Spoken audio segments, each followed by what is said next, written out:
Hi everyone, I'm Gary Watson from Mainland Broadcasting in Nelson, New Zealand. If you have an issue or a subject you would like to see broadcast on Issues, then please drop us an email at issues@7-media.net and we'll see what we can do. If you have an issue that you believe is of interest to the wider community and would like to appear as a guest on the program, we'd love to hear from you.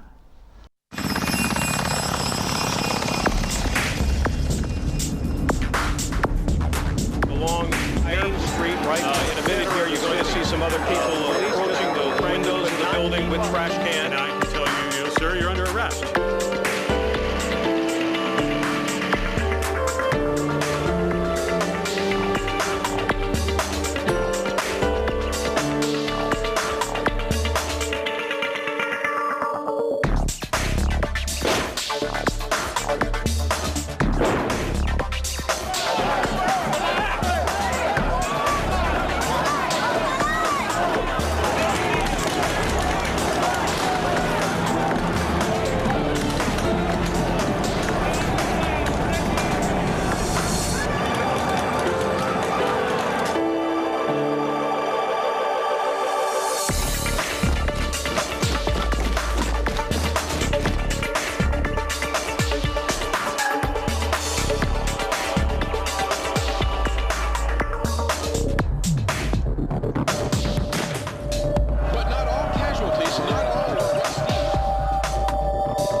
John B. Alexander is one of the leading proponents of non-lethal weapons. He sees the development of these new weapons as a top priority, above all in the wake of the September 11th terrorist attacks.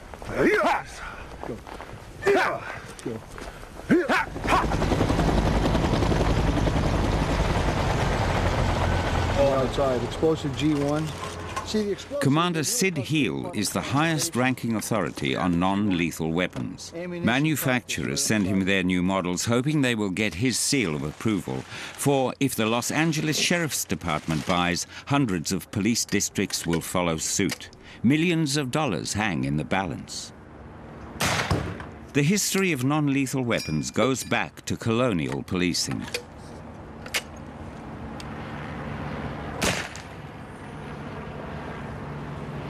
The knee knockers. It was invented by the British in Hong Kong in the 1960s. And what they did, they took broom handles and cut them off and fired them out of 10-gauge shotguns. And they ricocheted them off the ground so they didn't overly hurt anybody. And that's where they got their nickname, knee knockers. Because of the problems that we were having with the knee knockers, what they did is they made another munition with foam and another one with rubber. And the idea is that they didn't tend to be so brittle as the wood. The foam was intended to be a lot more forgiving in the sense that it expanded to the point where it wasn't going to have the penetration. And then the rubber was a kind of a compromise in between. People that should not confuse non-lethal and painless, because a lot of them work by pain compliance. What happens is that the body, the way the human body is constructed, is that we are, our vital organs, the spleen, the kidney, the heart, the lungs, are protected by the bones of the rib cage. It does an amazing job, but when it fails catastrophically. And as a result, out of the 17 deaths that we're aware of that occurred in North America over the last 20 years, 16 have been resulted from being hit in the chest. As a result, it's done several things. One is the point of aim is often changed from the center of the chest, which is where we use for lethal force, to the belt buckle as a result of the non-lethal options. And even though it's still a dangerous wound, if you have a penetration, it's not one that's going to cause immediate death, and we have the ability to get them to the hospital and have them treated, as opposed to having a rib puncture a lung or a heart or so forth. In many cases, suspects are surviving as a result of these devices, when without them, we would simply have to shoot them with lethal force, and the chance of survival go down pretty dramatically. we call the bread and butter. These are used not because we like them, but because there's just nothing out there available right now. We call them transition technologies. Means that they have shortcomings, they have side effects, they are underdeveloped. They're just better than the alternative. Sid is convinced that future conflicts, both within society and between states, will be able to do without lethal ammunition, that lives will be saved. He too has a military background. What happened was, because Vietnam was going on, I went into the Marine Corps right out of high school. I was right off the farm. I had my first taxi ride, my first bus ride, my first plane ride.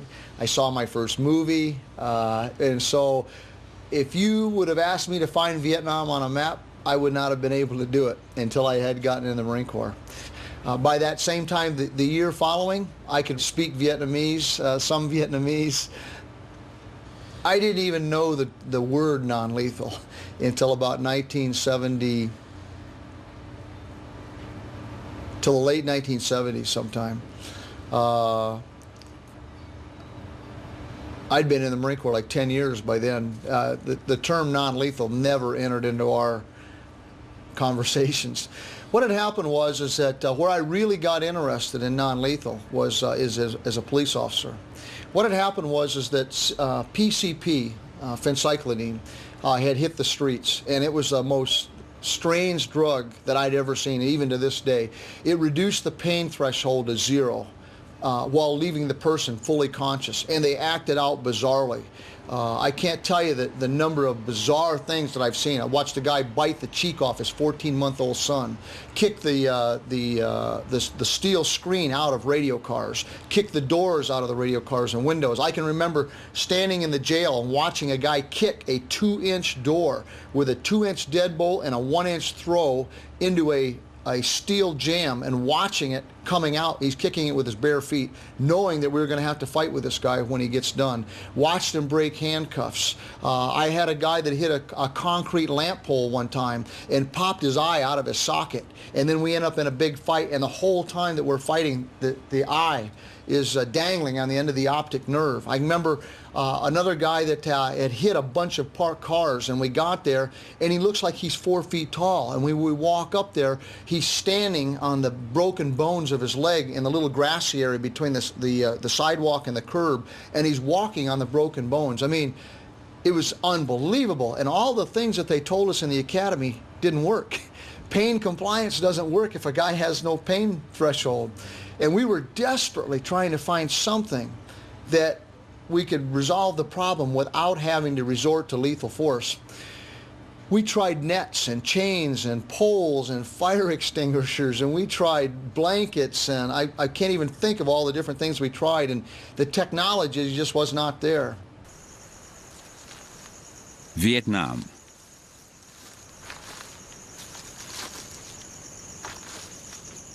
John Alexander is revisiting the southwest of the country, where Vietnam borders Cambodia.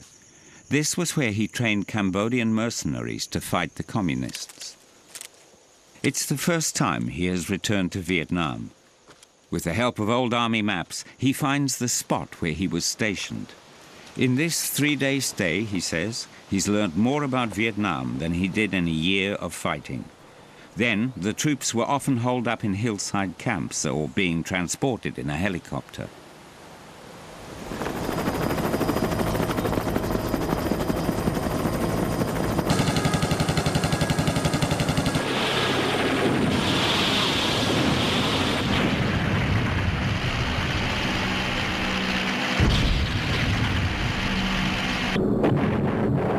Times that people were killed whose only fault was being in the wrong place at the wrong time, and that led to later, as I looked at the changing world, what kind of weapons can we use where we can discriminate? Are there ways where we can capture everybody and sort out after the fact? As we know, this led eventually to working with non-lethal weapons. The leader in the new market for non-lethal weapons is Taser International. It's listed on the stock exchange and has already earned billions. The new corporate headquarters in Scottsdale, Arizona, is like a set from Star Trek or Men in Black. Identification is completed. Rick Smith is one of the founders of Taser, and John Alexander has known him for a long time. Taser's latest weapon is available not only to the police and military, but also to the general public. In 1999, we introduced the advanced Taser M26. Now, obviously, we changed the design quite a bit. We actually embraced the pistol type of look so that police officers would immediately know how to use it under stress. But the most important thing we did is we increased the effectiveness. We changed the electrical output waveforms in a way that not only caused pain, but caused the muscles to contract and actually incapacitate someone. This device is what really puts. But that's not a voltage issue. No, it's not a voltage issue. Right. It has to do with how much energy, how much electrical charge is in each pulse, the pulse repetition frequency. Right. There's a number of variables that go into it. So it's not just simply tuning it up. Right. And with the X26, we were able to reduce the power by about 80%, yet get more muscle effects. Right. So it's a more effective weapon, but much smaller and much more efficient. Part of the ethos of the company founders is to test the weapons they produce on themselves. They aim to show that the Taser works perfectly and that it's completely harmless. No more new Tasers. If I gotta do it every time we do this, no more new Tasers. This is where most tours stop. I'll bring them in and just sort of give them a general overview. This portion is all basic assembly. So the devices are assembled in-house. We do all of our final assembly and quality inspections here. It's actually a very process-sensitive technology. I mean, as you can imagine, we're building a 50,000-volt system that's got to fit into the palm of your hand, and it's got a whole computer operating system internally, and it interfaces through USB to a personal computer. So it's pretty tricky. Well, you know, in today's global economy, certainly we have parts that are made in China, but all of the final assemblies are done here.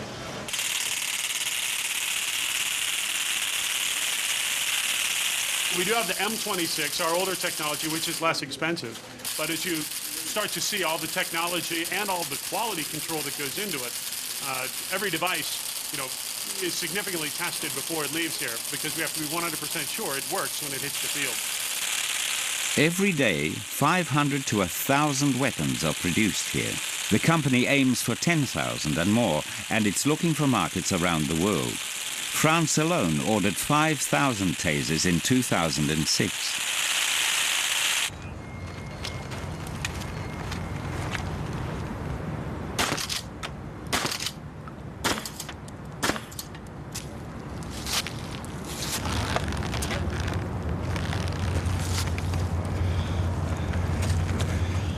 That right there is a drag stabilized bean bag. It's 40 grams of number 9 lead shot sewn into cordura or ballistic nylon. Very accurate, fired out of a 12 gauge shotgun.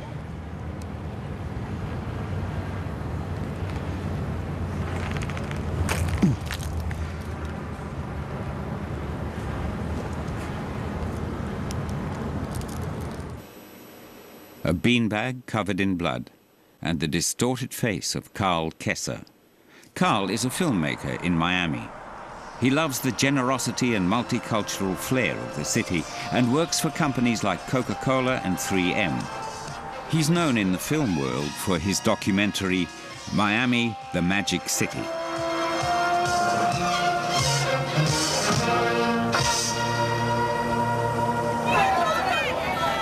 Carl was hit during demonstrations against the proposed Free Trade Area of the Americas, or FTAA, in November 2003. Thousands of trade unionists and students had gathered in Miami to protest against the plan. They maintained that neither the people in poorer countries nor workers in the United States would benefit from free trade, only big business.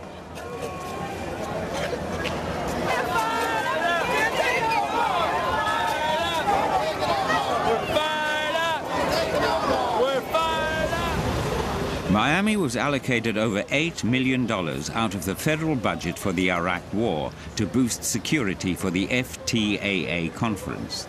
The city equipped the police with the latest, less lethal weapons, as they are officially called, in particular with plastic bullets filled with pepper powder or pepper liquid.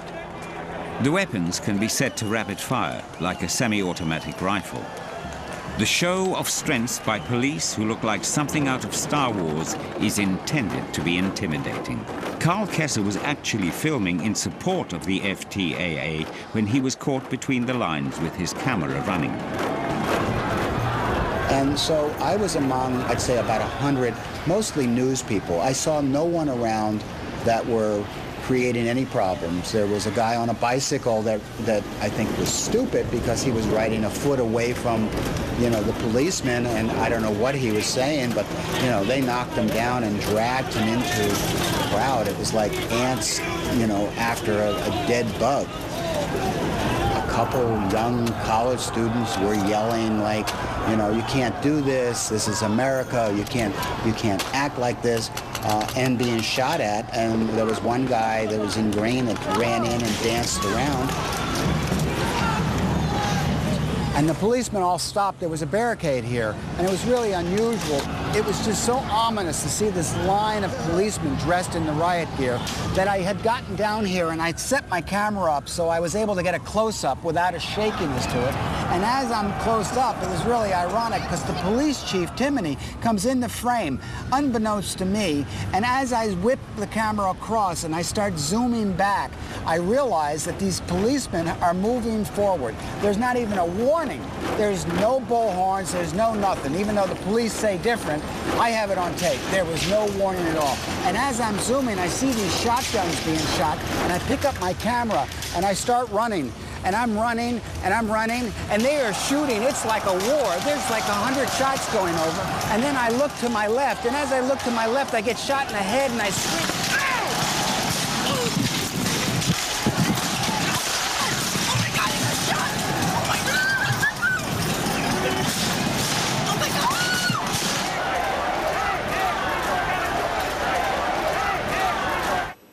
The operation to remove the beanbag embedded in Carl's eyebrow took 3 hours. Some nerve cords are permanently damaged, and the right side of his face is partially paralyzed. But he was lucky. One of the demonstrators lost an eye.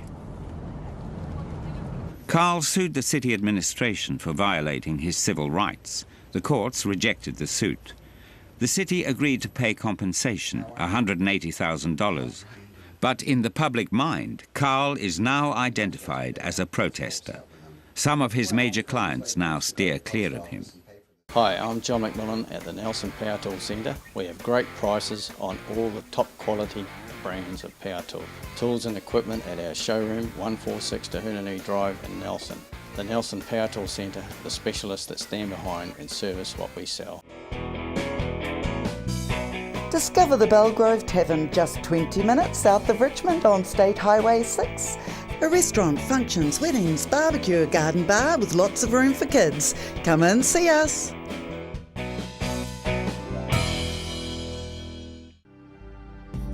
FAV Mobile Solutions are the scooter, walker and wheelchair specialists for the Nelson region. Call in and see the huge range available. Take one for a free test drive and pick up your free booklet guide. They also provide a rescue service if you ever get a puncture or a flat battery. Come in and see Robin and the friendly team at FAV Mobile Solutions in the Richmond Free Car Park opposite the Old Town Hall.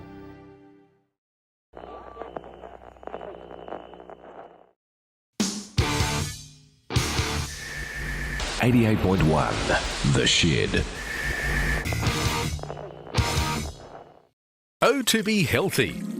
Lifestyle, diet and exercise, complemented with quality supplements, can provide you the insurance vital for your natural health and well-being. With over 10 years professional experience making some of New Zealand's most trusted nutritional supplement brands, visit the O to Be Healthy factory outlet in Wakatu Industrial Estate. Over 200 supplements to choose from, free on-site parking, no middleman. Oh, to be healthy. Caring for you naturally.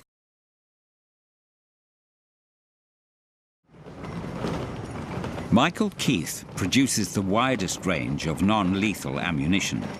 He has worked on enhancing the beanbag, which is now widely used by police across the United States. But he's now working on a replacement for it, a hard rubber projectile.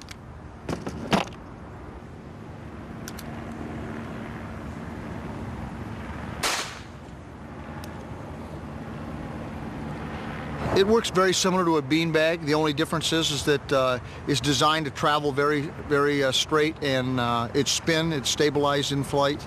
It hits with a lot less impact than the beanbag, which is one of the benefits because the sweet spot is closer to the shooter. I was a very small company starting out, reintroducing the beanbag. This tool is going to revolutionize law enforcement, and it made it spread across the country. And the beanbag at that time was in the position Taser is in now today. That's true. We've had various riots like Seattle and all that, where beanbags, rubber projectiles, other less lethal munitions have been deployed to curtail the unrest or at least contain it to a reasonable level. Otherwise, it would just go uncontrolled.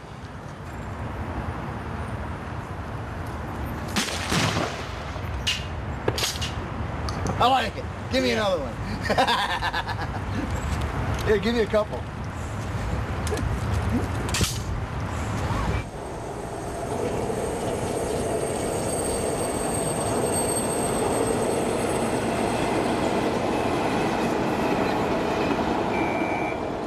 Gangulan is a graduate in urban planning from the Massachusetts Institute of Technology.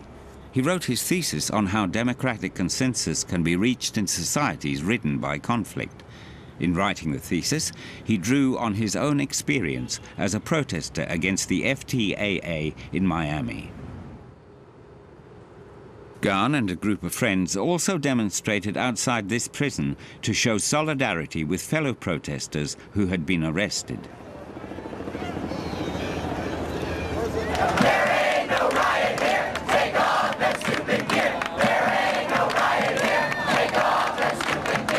It began as a peaceful demonstration with singing and chanting. There were hundreds of policemen, again in futuristic battle gear and the latest in non-lethal weapons. To avoid a confrontation, the demonstrators retreated. Gangulan stood in the first row and asked repeatedly why the police were advancing on them.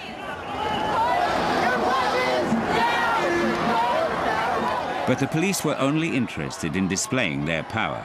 They completely encircled the demonstrators.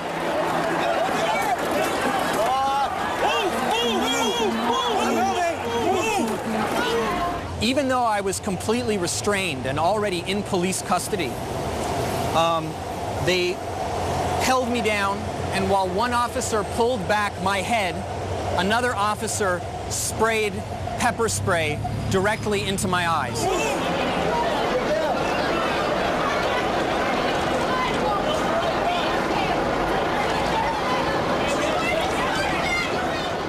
There have been several studies that show that the militarization of police doesn't just include the technology transfer and the tactics and the training.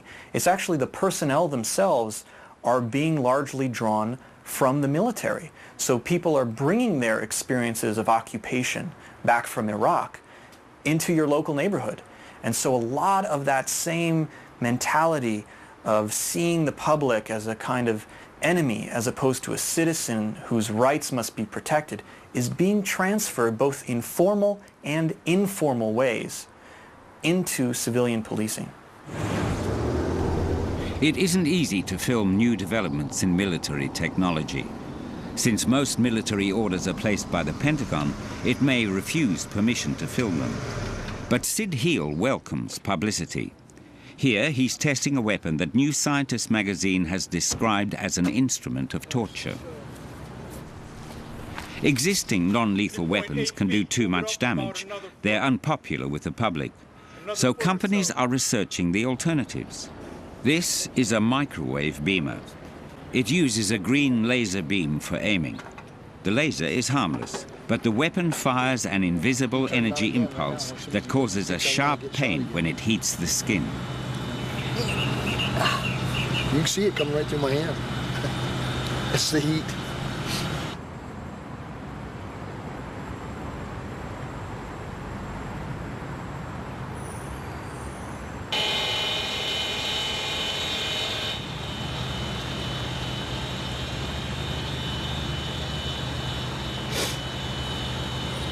Yeah, get out of my way.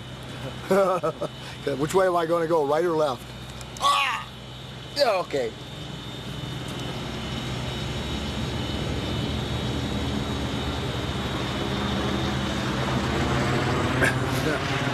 This is a breakthrough.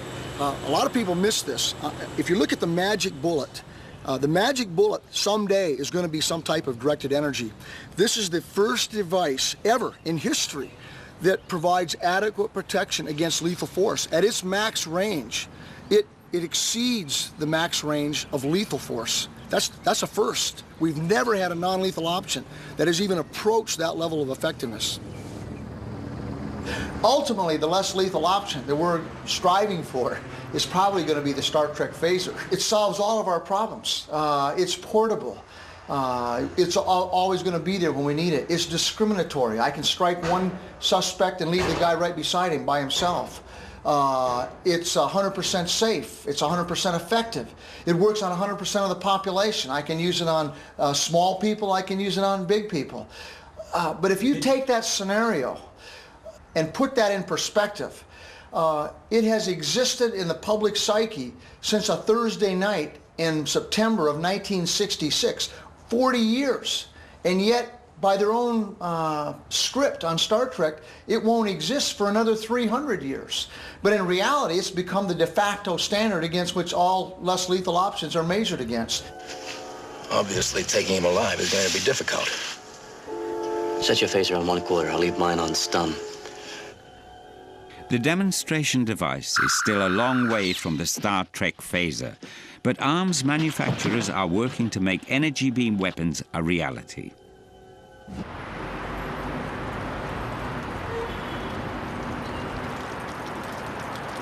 The next World War is on, and it is religious, and nobody wants to admit that. But I think in the future, what I see is that the nation state, as the fundamental building block at large levels, is going to diminish dramatically. What emerges are agglomerations of groups based on belief system. And what we have now is information technology that allows people to get together and react. I can join like-minded people wherever they are in the world.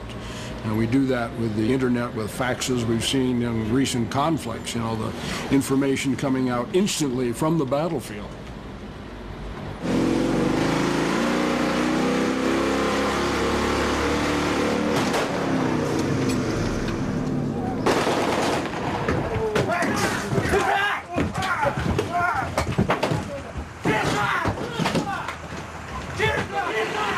John Alexander travels the world on behalf of non-lethal weapons. In Moscow, he was interested in the level of development of special devices, as they are known in Russia. He attended this demonstration of anti-terrorist techniques and weapons by OMON, a special unit of the Ministry of the Interior. John also met Russia's most prominent proponent of non-lethal weapons, Vladimir Priumov. Both experts were keen to intensify their cooperation. Upon my retirement, I went from there to Los Alamos National Laboratory, and although it's a nuclear weapons lab, I did not do nuclear weapons. I had a wide range of high technology, and particularly all of the tactical directed energy, which is the high power microwaves, lasers, and particle beams. В чем же разница между вами и нами, в принципе? Дело заключалось в том, что вы боролись с терроризмом долгое время на чужих территориях, а мы вынуждены были бороться с террористами на своей территории. Террористы в своих боевых действиях используют, так сказать, в виде щита мирное население. Раз. Во-вторых, боевые действия проходят, как правило, на своей территории. И вот эти два основных момента, они заставили нас искать нелетальное оружие. Потому что за Басаевым с атомной бомбой гоняться, так сказать, по этому самому невозможно. Эти вот вещи, так сказать, выплывали совершенно неожиданно для нас, поскольку армия была воспитана гуманному отношению к мирному населению. Наши войска в Первой Чеченской фактически войне работали по старой схеме, работали, так сказать, то, что было наработано на полях Второй мировой войны. Но противника-то мы не видели как такового, чтобы он стоял перед нами в окопах, фронтом там, и так далее. И это уже не войсковые соединения, а ОМОН, это отдельные, так сказать, отряды, которые были мобильны так же, как и у них. Это вот привело к тому, что мы начали искать прежде всего нелетальное оружие в области химии, в области информационного воздействия. We're going to be faced with situations and similar to the ones that you faced here in Moscow with the theater, saw Breslin, and situations like that where you have innocent civilians either held hostage or supporting the terrorists. And we need systems where we can go in and control areas and pick out the good guys and the bad guys. Вот инцидент в Дубровке, это был, пожалуй, первое серьезное использование нелетальных средств против террора. И надо сказать, что очень тяжело было принимать решения начальникам, которые, так сказать, привыкли к обычным средствам вооружения и подавления, так сказать, террористических актов, на нелетальные действия, на нелетальное оружие. Но, тем не менее, это, пожалуй, было, так сказать, как это называется, фанфарой к действию. Tell the commanders they did the right thing. That's what's very important. They did the right thing. Could it have been done better? Absolutely. Do you get it right the first time? Rarely. But they did the right thing. They could have had transportation, medical, tell the doctors how to respond. Yeah, they could have done it better, but they did it right. The press got it wrong. This is the Dubrovka Theatre in Moscow. In October 2002, during a performance of a musical called Northeast, Chechen terrorists took hostage 800 audience members and theatre staff and held them for several days. The terrorists demanded an end to the war in Chechnya and immediate negotiations with the Russian government. Nikolai Lubimov was working as a doorman and guard in the administration building. He was liberated, but in the process he was disabled. Вот это мое рабочее место было. Так, без разрешения здесь нельзя было снимать. Хорошо. Some of the Budnitsky family were also in the theatre. Sergei Budnitsky had gone with his daughter and niece. The Budnitskys are among the very few who survived the siege almost unscathed, because Sergei had a premonition. Получилось как? Вот шел танец военлетов, они плясали там эту чечетку, нормальный такой танец, очень хороший. Вот, и вдруг с левой стороны выходит, значит, такой товарищ в темном этом маске с глазами, с автоматом, значит, и без рукавки. И 2 раза в воздух из автомата, значит, стреляет.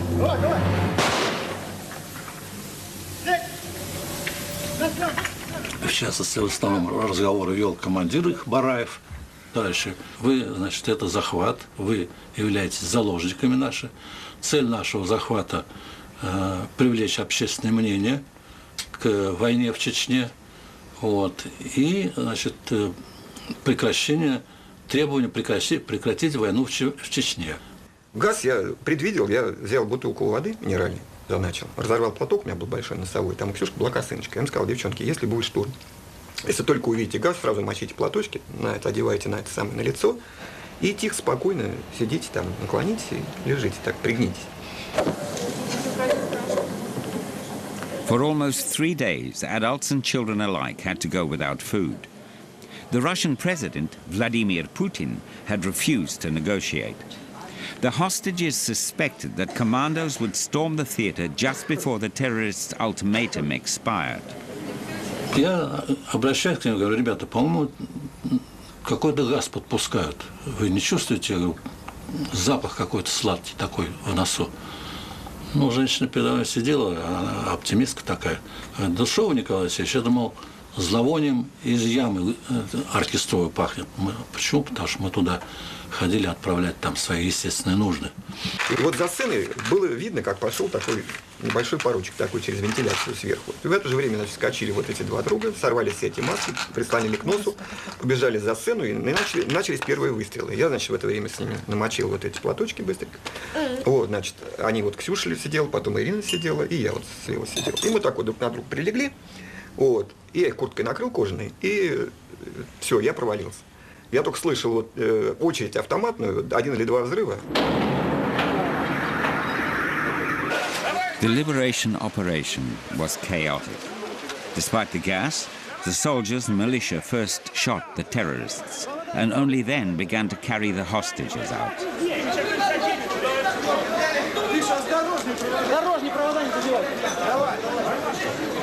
Doctors and paramedics injected antidotes without having a clear idea of just what gas had been used.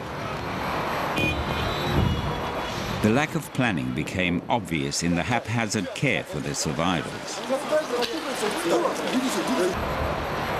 There weren't enough doctors or ambulances on site, nor was there any plan for allocating the survivors to hospitals.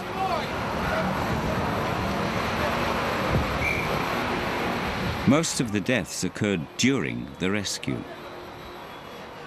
And the survivors received no help from the Russian state.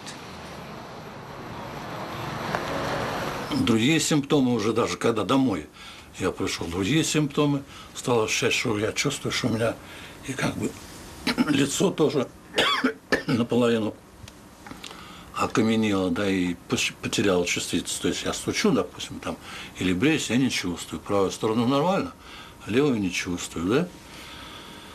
Вот. Потом смотрю, ногу левую, как бы я подволакиваю все время, вот как бы она не очень слушается. Вот. Ну, на мой взгляд, цена, конечно, была уплачена за освобождение чересчур дорогая. Потому что, помимо ведь 129 погибших зрителей, еще 41 чеченцев, они тоже граждане России, вообще-то говоря. The Hotel Cosmos in Moscow.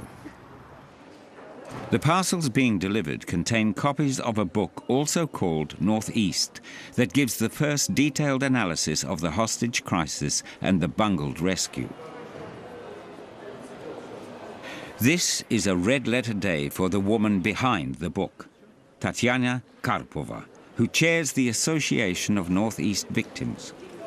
She lost her son, Sasha, during the crisis, but he didn't die by the hand of a terrorist. He died as a result of the rescue operation.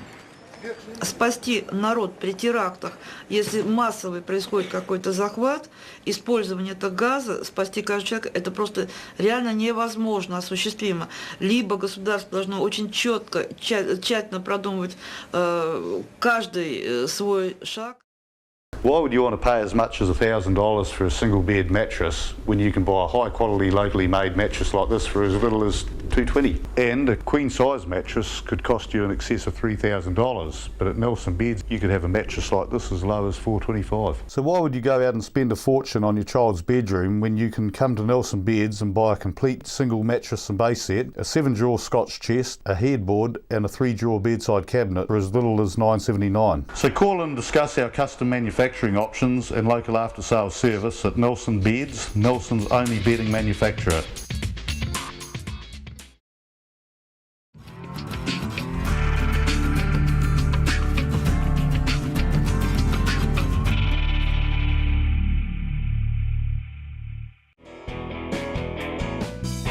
Discover the Belgrove Tavern just 20 minutes south of Richmond on State Highway 6. A restaurant, functions, weddings, barbecue, garden bar with lots of room for kids. Come and see us.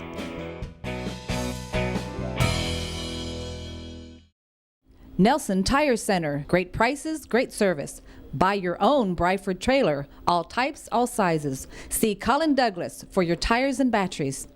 Dawn in Lawrenceville, Georgia. This used to be a middle-class white neighborhood. Today, it's home to many immigrants. Right here. Younger Williams wakes her children so they'll get to school on time. Cloud 9, baby. If there is cloud 10, like cloud 795-5196. The savings described in this book are too.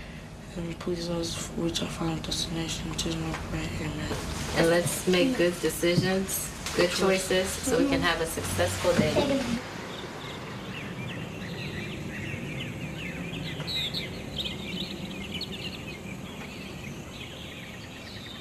Younger lost her husband Fred to a police taser.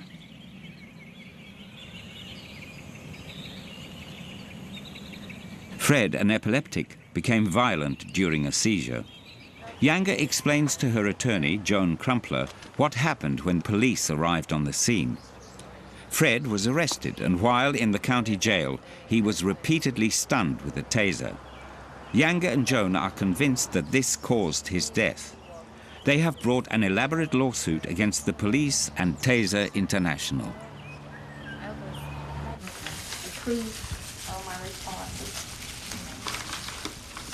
Younger is concerned to restore her husband's reputation. Prior to my getting involved with Fred, I didn't really know too much about epilepsy. Basically, he explained to me what all would happen when he was having a seizure. I remember he told me normally when it's starting, if I can catch it immediately, like get a cold towel and get it on his head when he starts to shake, sometimes that'll subside it. And I did try that on a couple of occasions, and it did work, but most of the time I got to it too late because sometimes I didn't have a warning. But it just involved shaking. He would just shake a lot. He'd bite his gum. He'd really chew it up really, really bad. And his tongue, he'd chew that up really bad also. And there would be blood mixed with the saliva just coming out of his mouth.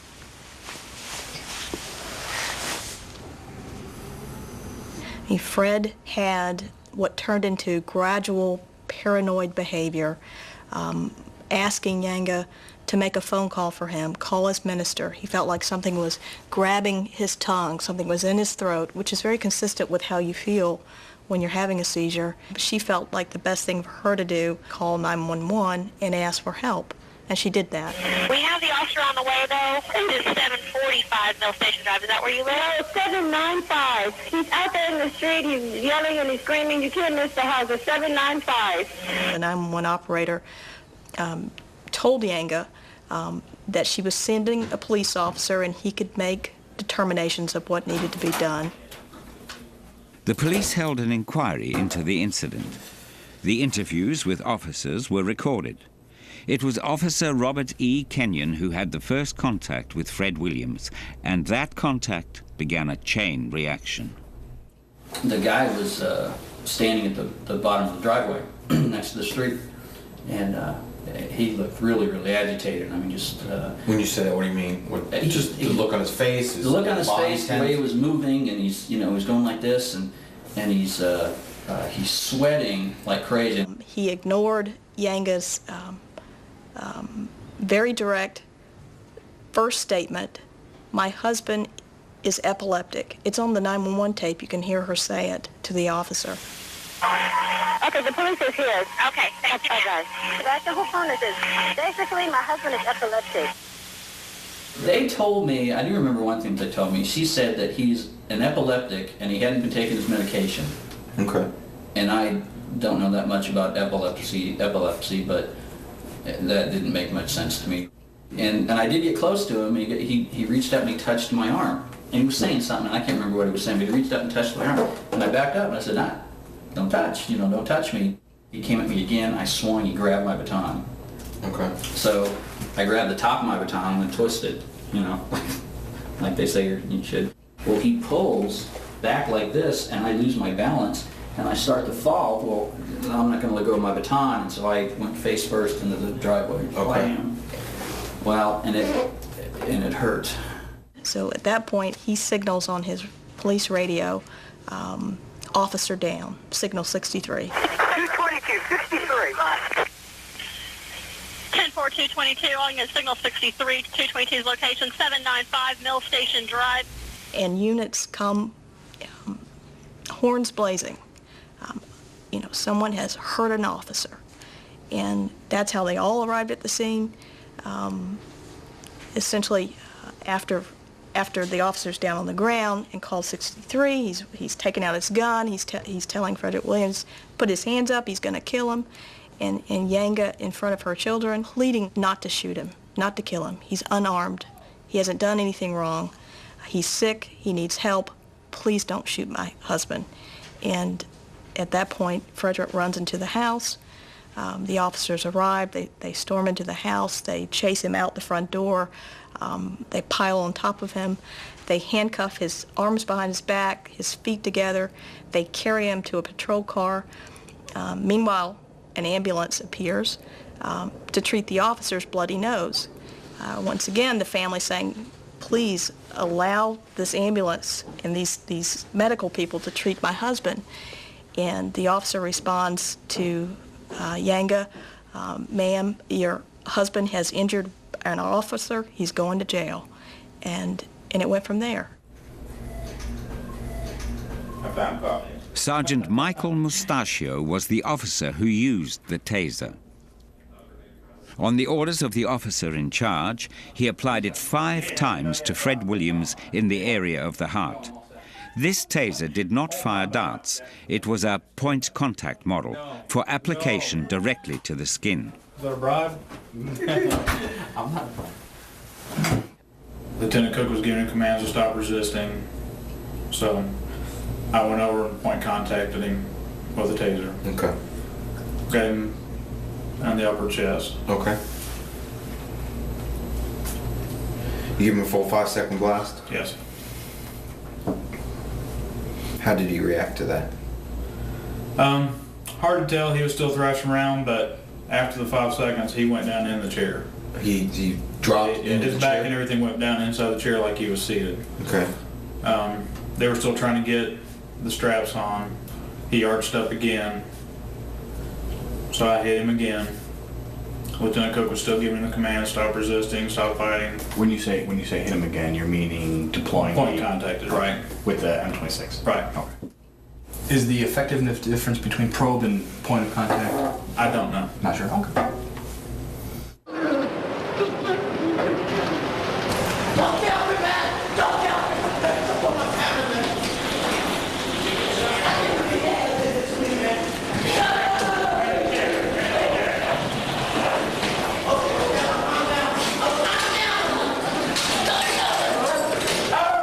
Relax! Relax! Nobody gonna hurt. Stop it. Get in there. Stop it.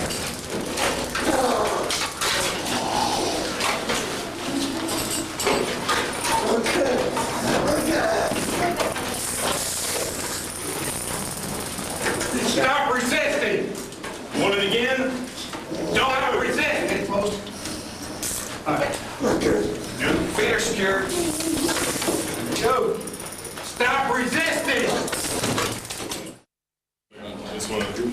After 4 minutes, Fred Williams' heart and circulation collapsed. He was still taken to hospital for resuscitation. He was only declared dead 2 days later.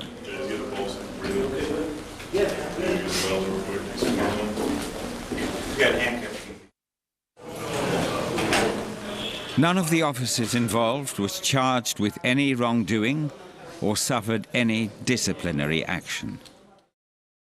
The majority of information in our life comes to us through our vision. With only one set of eyes to last our lifetime, it's important that you look after them. For over 20 years, Carrington Eye Care has led the way in providing the Nelson Tasman region with professional eye care. Our team are committed to providing you and your family with the highest standard of eye care. As part of this commitment at Carrington Eye Care, we recommend Crizal lenses. Crizal is a revolutionary lens which repels dust and fingerprints. This means it's easier to clean and stays cleaner longer. Visit us at our Nelson, Richmond and practices and ask about our Crizal satisfaction guarantee.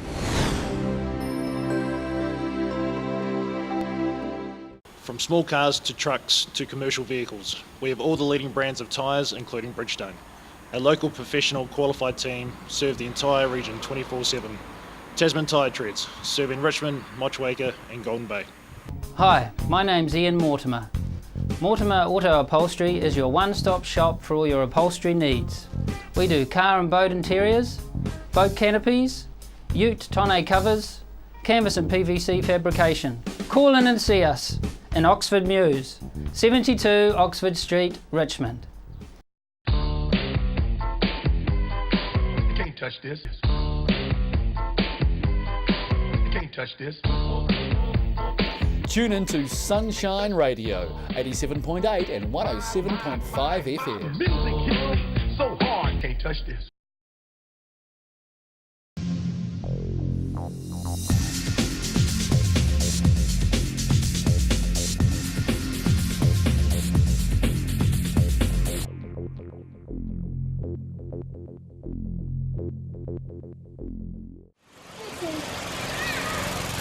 Okay. All right. So clockwise tightens counterclockwise. Ramon Perez trained as an engineer. Let me show you. You take it. At the age of 41, he joined the police department in Austin, Texas. He graduated from the police academy top of his class. But in his probationary year, he was forced to resign. He'd refused to follow orders to use his taser on non-violent suspects. Counterclockwise, that is. I never fired my taser. Yet there are other officers that would fire it pretty routinely. We're seeing where officers around the country have abused utilizing the tasers, or we see possibly where people have been hurt or death has occurred, and it's questionable whether a taser caused that. My understanding that in 2005, roughly 50% of tasering were cases that probably shouldn't have been tased, where there was a passive, non-compliant person. And that is not a reason to tase somebody. It can be that the taser is such a simple tool to use that it keeps the officer from breaking a sweat or from having his shirt get untucked. We had an elderly man. There were two of us officers. He was passively resisting, not giving us his wrists. And a senior officer said, "Go ahead and tase him." And we were trying to grab him. And I refused to tase him because morally it wasn't the right thing to do. There were other techniques we could have used to have brought the suspect under control. Robert Anglin is an award-winning economic journalist for the daily paper, the Arizona Republic. When the shares of Taser International soared, he began investigating the reasons for the success of the new weapon. I had various interviews with Rick and Tom Smith, the owners of Taser, and we sat down and during a lengthy interview they told me, frankly, how great their weapon was and what it was about. And during the conversations, they repeatedly told me that the gun had never been involved in a death, that this was the linchpin of their gun, the chief claim that made this gun so popular. You could shoot people with it and they wouldn't die. And they said they had all kinds of documents to back that up. So I asked a simple question. Well, can I see these documents? Can I see the autopsy reports that prove nobody's ever been killed? Taser hemmed and they hawed, and ultimately they told me they didn't have them. So I went out and got the autopsy reports. It told a completely different story. What it showed was that coroners across the country were citing the gun as a factor in people's deaths, either as a cause, a contributing factor, or saying that it couldn't be ruled out in someone's death. I mean, over and over and over, we circulated requests for documents across the country asking about the way people died after they were shot by Taser. Now, 2 years later, it turns out that 167 people have died following police taser shocks in the United States and Canada. And of those, we've had some 27 autopsy reports indicate that Taser was a cause, a contributing factor, or couldn't be ruled out. What you found out was that police were far more likely to use a Taser at a traffic stop than they were ever to use it to de-arm a robber or try to stop a violent act from happening. In fact, case after case after case, we found that the gun was being used, Taser, as a compliance tool. Do as I say or else. And the or else was, in certain cases, multiple shocks that left people dead. Stop right now! What the fuck is that? Put the taser down now! Let's go! Put the taser down now! Oh my God! Fuck! Stop! That's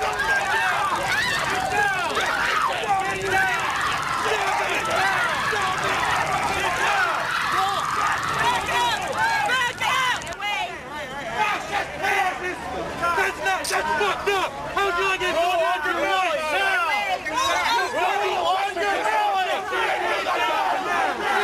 Police departments across the country were embracing the stun gun. They wanted to believe in this product badly because it's a magic bullet for police in some respects. It can shock people, it can stop people, it can put them on the ground, and it doesn't hurt them. That's the miracle of Taser. The problem, of course, was that wasn't true. And every story I've written since then, some 50 or 60 stories, has been based on one central theme. I haven't disputed whether tasers work, but I have challenged the company over claims it's made that have proven to be untrue. Among them, it's never killed anybody according to coroners. Not true. It's never injured a police officer. It's not true. Police officers use this as an alternative to deadly force. Not true. Over and over and over, after those initial stories, I was finding out that the claims Taser used to promote the stun gun, to sell it to police departments, were proving just, frankly, in a lot of respects, false.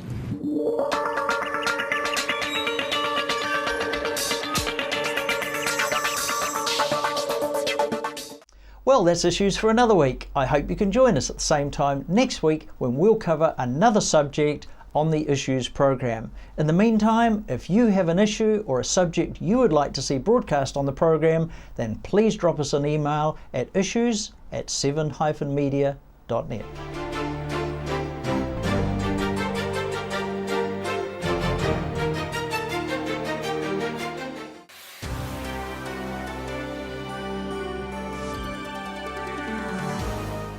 From small cars to trucks to commercial vehicles, we have all the leading brands of tyres, including Bridgestone. Our local professional qualified team serve the entire region 24/7. Tasman Tyre Treads, serving Richmond, Motueka and Golden Bay. The majority of information in our life comes to us through our vision. With only one set of eyes to last our lifetime, it's important that you look after them. For over 20 years, Carrington Eye Care has led the way in providing the Nelson Tasman region with professional eye care. Our team are committed to providing you and your family with the highest standard of eye care. As part of this commitment at Carrington Eye Care, we recommend Crizal lenses. Crizal is a revolutionary lens which repels dust and fingerprints. This means it's easier to clean and stays cleaner longer. Visit us at our Nelson, Richmond and practices and ask about our Crizal satisfaction guarantee. Hi, I'm John McMillan at the Nelson Power Tool Centre. We have great prices on all the top quality brands of power tool. Tools and equipment at our showroom 146 Tahunani Drive in Nelson. The Nelson Power Tool Centre, the specialists that stand behind and service what we sell. Hi, my name's Ian Mortimer. Mortimer Auto Upholstery is your one-stop shop for all your upholstery needs. We do car and boat interiors, boat canopies, ute tonneau covers, canvas and PVC fabrication. Call in and see us in Oxford Mews, 72 Oxford Street, Richmond. Discover the Belgrove Tavern just 20 minutes south of Richmond on State Highway 6. A restaurant, functions, weddings, barbecue, garden bar with lots of room for kids. Come and see us. Oh, to be healthy. Lifestyle, diet and exercise, complemented with quality supplements, can provide you the insurance vital for your natural health and well-being. With over 10 years professional experience making some of New Zealand's most trusted nutritional supplement brands, visit the O to Be Healthy factory outlet in Wakatu Industrial Estate. Over 200 supplements to choose from, free on-site parking, no middleman. Oh, to be healthy. Caring for you naturally.